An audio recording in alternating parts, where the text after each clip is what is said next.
What's going on, everybody? Welcome to another episode of the Imperfect Action Show. I'm your host, Stizzle Speaks. We talk about 6, 7, 8-figure earners' journeys and how they scaled their businesses or how they're currently scaling their business to a higher level, some strategies, some principles, some takeaways on their journey that you can really learn from. And I'm super excited today because we got Bay B&B in the building, and I'm going to really ask him some questions about this whole short-term rental business and how do we get to the next level in Airbnb? Because a birdie told me you on like 25 plus right now. So I'm really excited to dive in and have this conversation. So welcome to the show.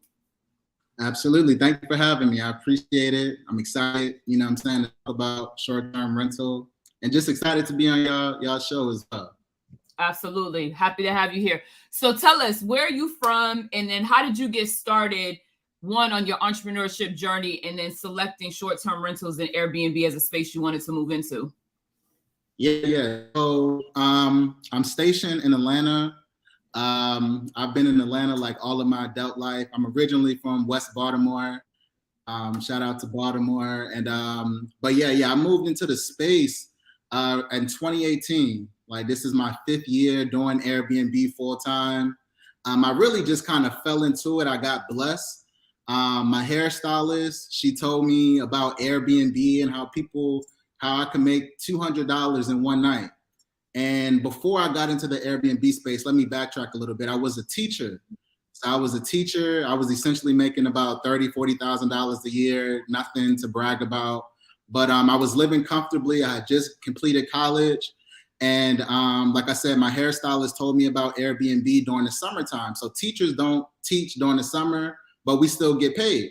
So I was like, all right, cool. I don't really need my apartment. I'm gonna stay at some friend's house. And I also slept in my car. And so I decided to Airbnb my personal place, my apartment. Wow. Okay. I lived in a pretty good community, like, where it was a lot of high traffic and things like that. And I remember June 1st, 2018 was my first night. And then I looked on the next morning, I got $100 into my account. And I go back to my apartment. I'm anxious because my clothes are there, my Xbox, things that are dear to me, like, material items, and everything was cool. And I was like, man, I could turn this into a business. So fast forward towards the end of the summer, those 3 months, June, July, August, I made $9,000. So I was averaging $3,000 per month with this one property. Wow. And when, sparks just started to fly, I realized that I could turn this into a business. What if I had 3, 4, or 5 properties going at one time? That extra money, you know what I'm saying?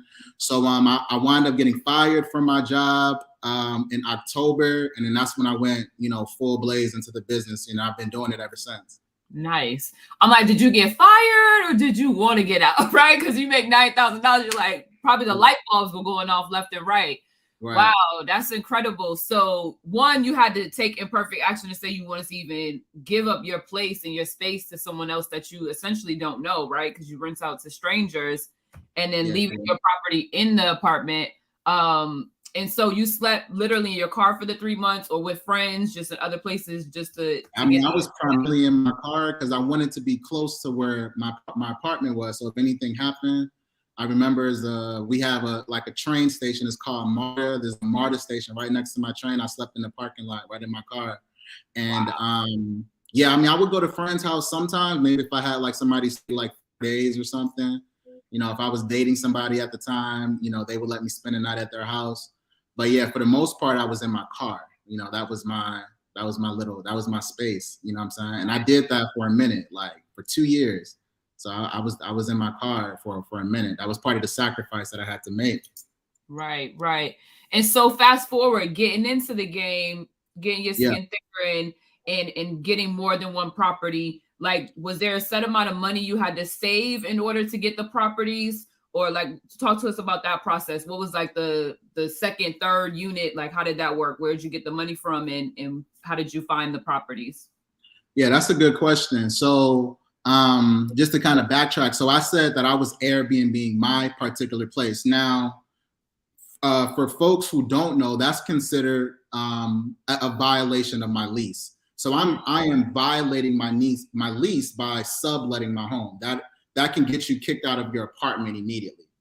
what I did, I decided my first 3 properties before I fully legitimatized my business, all of the apartments were in my name, and I was subletting. So I was taking a pretty big risk, and I don't recommend this strategy for anybody moving forward because there's other strategies that work. But as far as answering your question with regards to how much does it cost to get started, it can cost you anywhere between $3,000 and $5,000 to get started. That $3,000 to $5,000 will cover, and I do all of my apartments. I'm sorry, I do all of my rentals and my units are in apartment complexes. Okay. You can also do homes as well. You know, some people do it like that, but it takes a little bit harder or longer to scale by doing it that way. But the residual income is just as good. And so I was looking to scale quickly. So all of my units are in apartment complexes. It takes about $3,000 to $5,000. All of my units in the States are 1-bedroom apartments. And so with $3,000 to $5,000, that'll cover generally the first month of rent, or like your security deposit, all of that, your furniture, and any other essential things that you might need. So yeah, I'll stop there. Yeah, so about $3,000 to $5,000. Okay, and I'm not gonna breeze over that moment you said in the States. So yeah. You have properties outside of the U.S. that you manage as well? Yeah, I do. I don't really manage it. They operate themselves because they're on a resort, and so that's the benefit. I'm actually transitioning a lot of my business from the States to Mexico and Tulum, Mexico. So nice. I had a vacation in Tulum. And I came across, pretty much some business owners, and they had pretty much all of this real estate. They have this like travel type package thing, but I had introduced that, I'm an Airbnb owner, and, I can fill y'all quota in terms of, making sure that these apartments or these homes they're really condominiums, that they're not vacant. And so I have a partnership with them. So all of my management, when it comes to communicating with guests, cleaning, anything like that, those are things that I don't have to worry about. That's being taken care of in Tulum with the resort concierge team that I have there. So yeah, that's extremely beneficial, because as you begin to scale, I begin to realize that it's not really about the money. What I want is the peace of mind, and just for me, just to have the things that I need. And so when I got to like 25, 30 units, communicating with guests, firing and hiring cleaners and things like that, it gets exhausting. Right. So yeah, with this aspect, it's like I'm able to delegate a lot of responsibility, but I'm still making pretty good money as well. Okay, perfect. I'm gonna note that because I want to go back to Tulum, but before Absolutely. I get ahead of myself, because here's my brain going ping, ping, ping, right, ping. Right. I am going all over the place. Right, the radars are everywhere. I want to talk about 3 ways of getting involved in Airbnb. So say you have someone who's starting out fresh. Maybe they're like hearing the story, they're not ready to move out of their apartment per se. You don't suggest to do that anyway, because you can break your lease, but they're really hungry to get into the game. What's like the 3 steps to get started? Yeah, there's several ways. So one way how Airbnb started, I used to recommend this way, but I'm not sure if it's as efficient as it was a few years ago. But Airbnb started as literally just like couch surfing. So if you have extra space inside of your home, you can go ahead and you can do it like that. So some people who have, like, let's say a 4-bedroom house, they might Airbnb each bedroom instead of Airbnb-ing the whole home. And so that's one way to get involved in it. Another way is that you can connect with hosts like myself. Like I talked about, just kind of being overwhelmed with all of the things. So like hosts, particularly who have like maybe, let's say 5 or more units, or it could be less than that, you can come in as a co-host. And so as a co-host, like I have had co-hosts who I hired, and essentially what they would do is that they would communicate with guests. They would make sure that they would communicate with my cleaners and coordinate, make sure all of that is, intact. And then the next thing I would say, another way to get involved is you can I'm not sure if this is directly involved with Airbnb, but I guess you can be like a cleaner, right? So like if you don't have the income or the capital to get started, you can go ahead and be like, all right, you can clean these Airbnb homes. You know, I would say get close with the host, ask questions, and then that could, you know, help you, you know, get a little bit more money so that you can go ahead and start up your own Airbnb business. I actually did that with a couple of my cleaners. You know, they were cleaning my units, and I told them that, hey, if you guys want to get involved in the business, you know, I can direct y'all there. You know what I'm saying? And so, you know, I think they got 2 units now. Wow. Okay. So they started off cleaning units, making the connections with the hosts, and then that turned into them being able to build up the capital to start hosting their own Airbnbs, essentially. Yep. And they can clean their own. Like, you know, they can host their own and clean their own and save some money on the front end, on the back end when they're first starting out. Because, you know, with Airbnb, I would assume that, again, you have to hire probably cleaners, possibly a handyman to take care of some things in the house if it goes wrong. You don't need a handyman. In apartment communities, you don't, because that's a part of our fees. So if anything, maintenance takes care of it. And cleaning, your cleaners are literally the crux of your business. Like, you know, that is very important. Without your cleaners, you cannot really do anything. You know what I'm saying? Your profits will be at zero. So, got you. Yeah, your cleaners are very important. And so what's the process like in terms of going to get the leases secured? Is it, you know, you doing it under your personal name and taking that risk, or did you build the LLC and get the leases based on your business? Like, what's that process like? Yeah. So like I said, my first 3 units I did in my name. And like I said, it's not what I recommend because there's a lot of risk. Afterwards, so like, when was it? In the top of 2019, I wound up establishing my LLC. I got my LLC and I established myself as a corporate housing business or a corporate housing entity. Okay. And so what I would do is that I would go to an apartment complex, or I would just call, you know, I would pretty much be asking for who's the shot caller. And I would, you know, just pretty much have a script like, hey, I'm looking to pick up, I'm a corporate housing company. My company's looking to pick up 5 units this month. Are you guys able to go ahead and provide me with 5 apartments? I see that you guys have the first month is $1,000 off, right? Will you guys be able to, you know, provide me with, you know, because I'm picking up so many units, can we do 1,500 or whatever like that, you know? And so, so I would negotiate with whoever is the person that's making the decisions. And if they allowed me, then I would go ahead and pick up the property and I would put it all in my LLC. And then I would explain to them, what am I doing, right? So part of it, I'm doing long-term rentals. And then part of it, I'm doing Airbnb. And I would ask them, is that okay? And before I would even ask them that question, I would, you know, tell them like 5 reasons why this will benefit you and why you should take advantage of this opportunity. And so you always want to have, like, whenever you're asking somebody something, because Airbnb is very taboo, particularly within the apartment communities. So you want to make sure that you're presenting reasons on why it benefits them. You know what I'm saying? Before you even make that phone call. Okay. And what are, like, give us, because I don't want to give everybody the game, right? Because they got to be able to find you after this if you have a program and get the game. But what's like 3 reasons an apartment complex would say, yes, let me go ahead and give you this this lease for these 3 properties and trust that you will have a return on investment for us? Like, what's in it for them? Just give us 3 out of 5. Is that okay? Yeah, I can give you whatever. Yeah, I got you. Yeah. So I would say the first reason is that, of course, money, right? Revenue. If I am making sure that their apartment their occupancy rate is higher, that's benefits to them. Another reason that I would say is that I can ensure that my guests will not be disturbing the residents of this home, although that they're staying for a short period of time.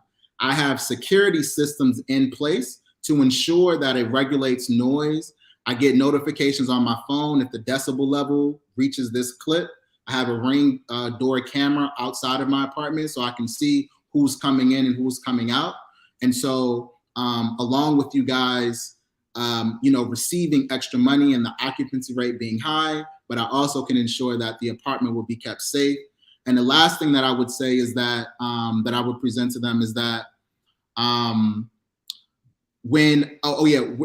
because we have guests coming in, you know, every 2 or 3 nights or 4 or 5 nights, we're constantly making sure that the home is ready for market, right? We have to make sure that the apartment is always kept nice. generally long-term renters, depending on the renter, if the oven breaks, sometimes they'll just leave it. If something breaks inside of the home, the microwave, the refrigerator, the apartment community generally does not know until that person moves out. It takes them a while, then they got to get that fixed, and then now they got to move somebody else in.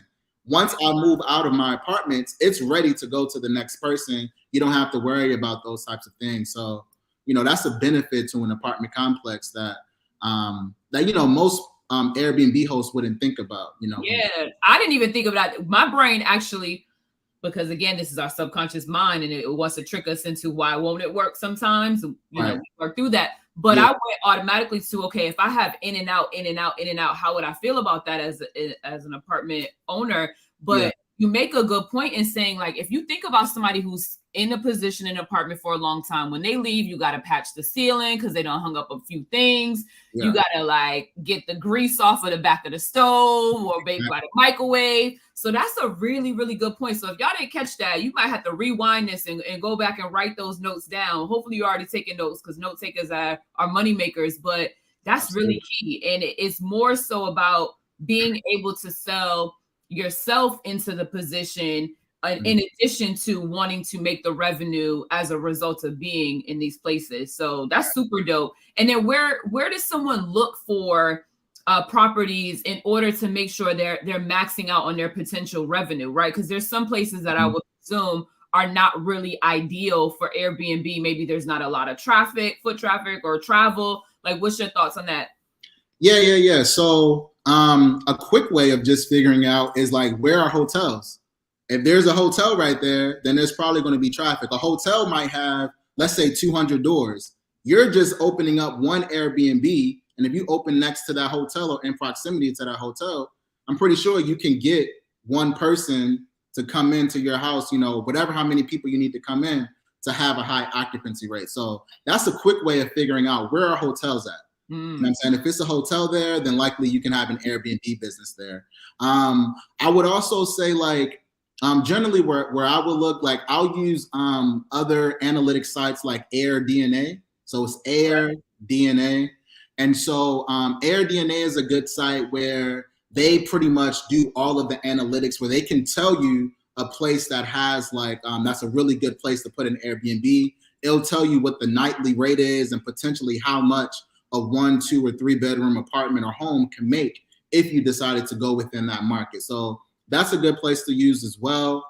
And then I would just figure out, like, I guess, like, places that has like amenities that would be attractive, right? So that could be something as well. But I would say that AirDNA is a really good source to use because it breaks down so many analytics in terms of like things that I wouldn't even think about as a host, on terms of how you can maximize and optimize like revenue, and then also just being in a place that has a lot of occupancy. So, and it's really not the places that you think of, like in Atlanta or Los Angeles or New York. It can be somewhere in Phoenix or in Arizona, or Phoenix or something like that, or somewhere in Tennessee, some mountain area. Like, I've seen places that have been performing well in places that I did not think that it would be. Right. Not traditional places that people will want to go to firsthand, which leads me to my next thought. In terms of the market being oversaturated Airbnb, because right now you got into it relatively early in terms of my opinion, because I didn't really start hearing about Airbnb being a thing until the pandemic happened. And so that's when it was like, people were Turo hosts left and right, Airbnb left and right, but a lot of failed businesses and people attempting to do Airbnb, but it wasn't in their wheelhouse. Like, they just wanted to get in for the money and it didn't work out. And so in terms of getting into Airbnb in 2018, now looking at it in 2023, do you find that it's an oversaturated market? If so, how do you win in this market? Or do you think it's just a matter of having the right person being in the position to run Airbnbs? Yeah, I would say some markets are probably oversaturated. But again, if you're just getting started, you have 1 or 2 units. It's not going to, I think that somebody can still perform well, depending on what the analytics say. And again, that goes back to AirDNA. But in Atlanta specifically, like I haven't really seen any like too many changes. I think last year, let me see.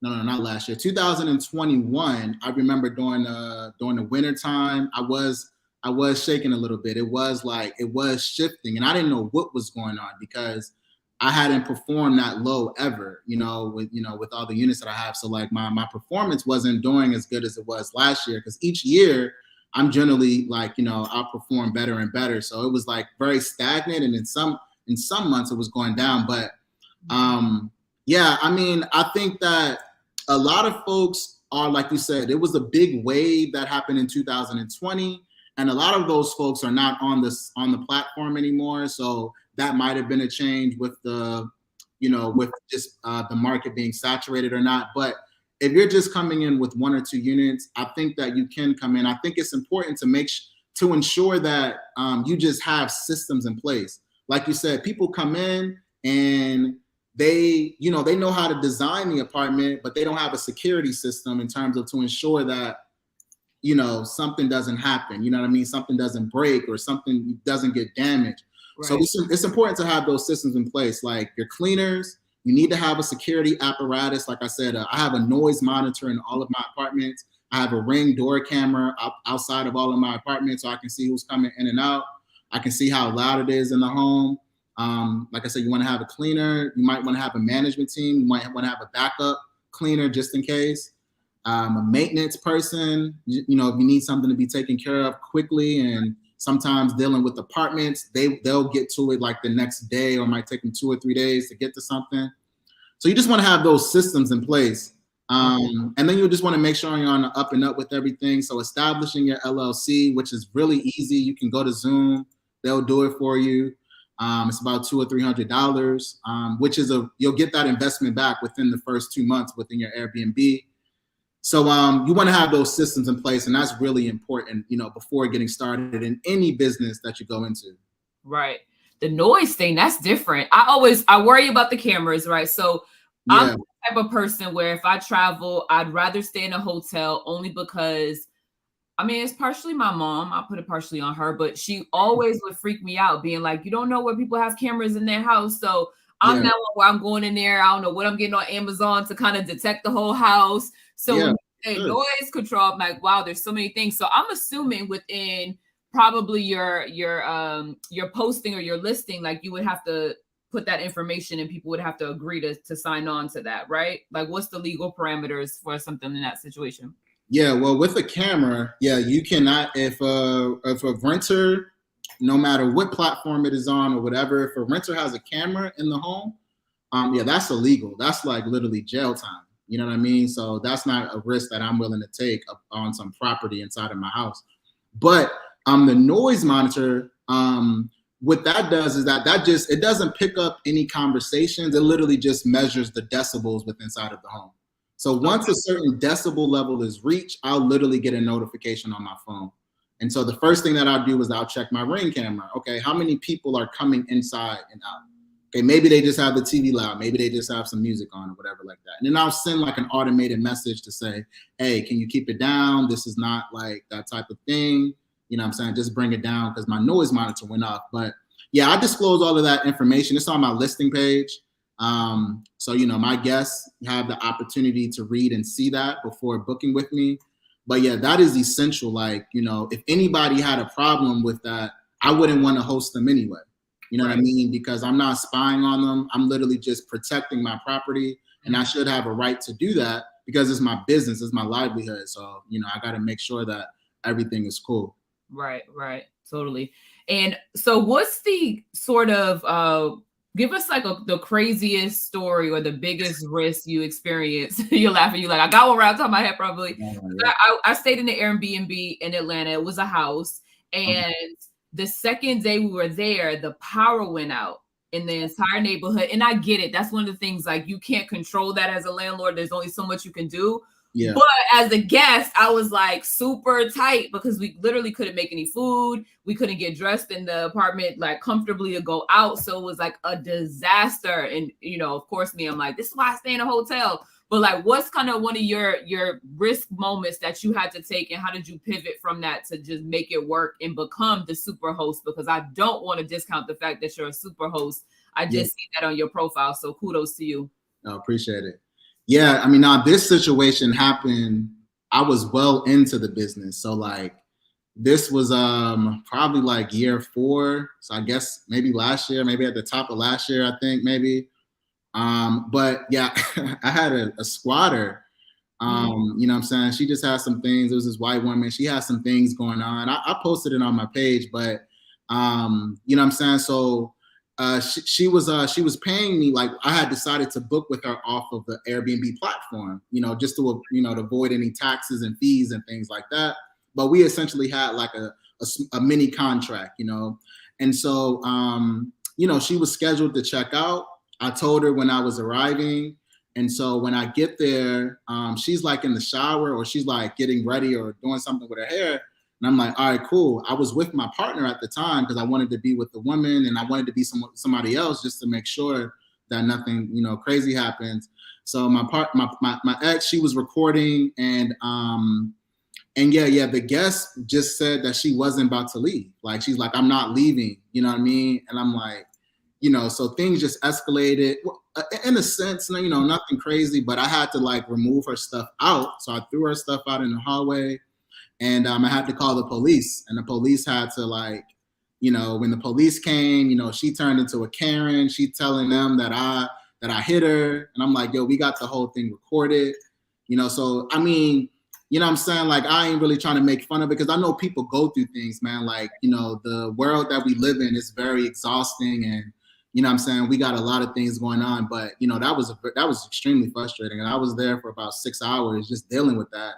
You know what I'm saying? The police they questioning me. I'm like, yo, she's in my house. I got my lease right here. So that was the craziest thing that I dealt with. I mean, luckily everything, you know, from my end, it was taken care of. I was able to get her out. And I think I had a guest coming in that day or the next day. So like, I was just trying to turn the unit over, and you know what I'm saying, just move on about my business. Yeah. Well, thankfully that turned out the way it did, even in the moment, you know, because it could have been crazier. But I think it's always great for people to get the real deal, true run-ins of what us entrepreneurs go through sometimes in the business, and making it successful. And so fast forward, it's Bay B&B on 25 plus units, going already international, actually. What does that scaling process look like? Like, you know, you mentioned systems in place. Like, at what point, how many units were you at before you added someone else into the fold? What was that scaling process looking like for you? And how does it look right now going to an international, or being in an international market rather? Yeah. The scaling, I scaled during the pandemic. So I remember at that point, I think I had about 8 units at that time. Light flex. That was just a light flex. I love it. Yeah. I had 8 units. And at that point, I was doing everything, communicating with my guests, cleaning the units. Wow. And I was just exhausted. I was so exhausted, man. It was crazy. So that's when I decided. So I was in a relationship at the time, and you know, so she helped to take care of like the cleaning aspect, and then communicating with guests and things like that. And then once I started to scale more, I wound up just hiring like third-party cleaning services. And then I started to like automate things. So like, I wanted all of my messages are automated. So if you book with me, everything is automated. I remember I created like, for you to check into my house, there's a video that I provide, and the video literally walks you to the place. So there's no calling me saying, hey, I don't know how to get there. It's 2:00 in the morning. I'm not sure what to do. You have a video, so just watch the video and it'll walk you to the apartment. Even things as small as, I remember with my cleaner, I gave them keys to all of my apartments in the security closet within the door, like the cleaning closet. So I have to go to Home Depot. I'm creating keys. You create 30 keys, that's like $60, $70. You know what I'm saying? I'm like, that's not efficient. So then I decided to get lock boxes inside of my apartments. And in the lock box, you know, I'll put the key to the cleaning closet. Another automated system I have is like, you know, I changed the locks on the front door, and I put like a door code. because my guest will lose the key or something like that. And then like, I got to try to get another one or something. So, or leave with your key. Right. Yeah. They'll leave with the key. Like, oh, I forgot. Yeah. So I have a door code. So it's a keyless thing. So I don't have to worry about anything getting lost.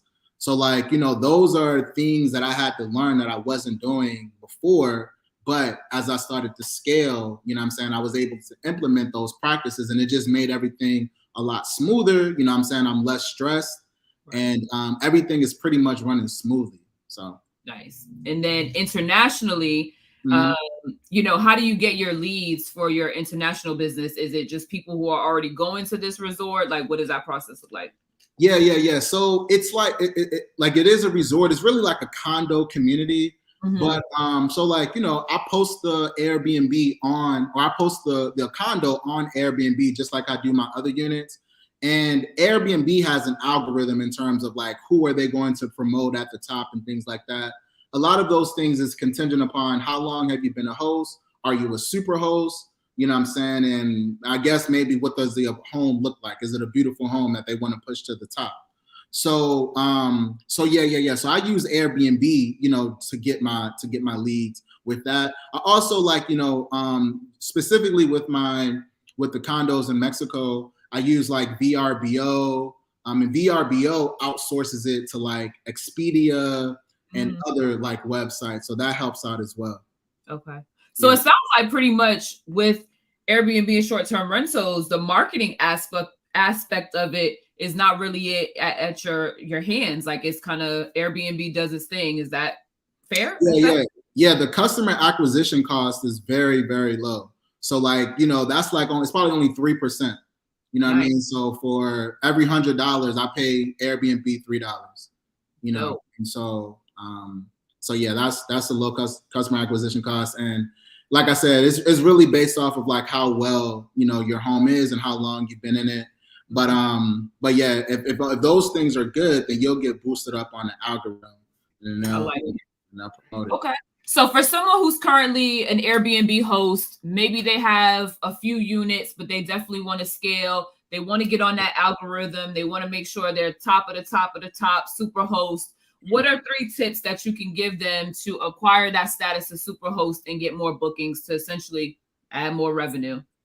Yeah. So the first thing I would say is that before you scale, you want to make sure your systems are in place, right? So you want to make sure things are automated. You want to make sure that that you do have like a security system in place, because the more units that you have, the more risk to damages within your business. So yeah, just making sure systems are in place. I guess the next thing would be to go ahead and again look at the analytics. Do you want to stay within your city, or do you want to scale to another city? If you do want to scale to another city, like, what type of, websites or resources do you want to use to acquire a home, like an apartment or a home or a unit? Do you want to get like a house? Do you want to get an apartment?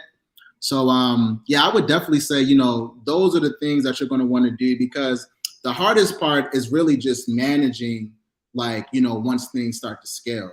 I've seen like hosts, they'll take out their frustration on guests. Like, I remember I would study other hosts, and I would read when guests would say something that wasn't, like not necessarily positive, but that just reflected on their experience, and that wasn't, I guess, beneficial to the host. I would see hosts in the comments or replying to those and like saying very negative things.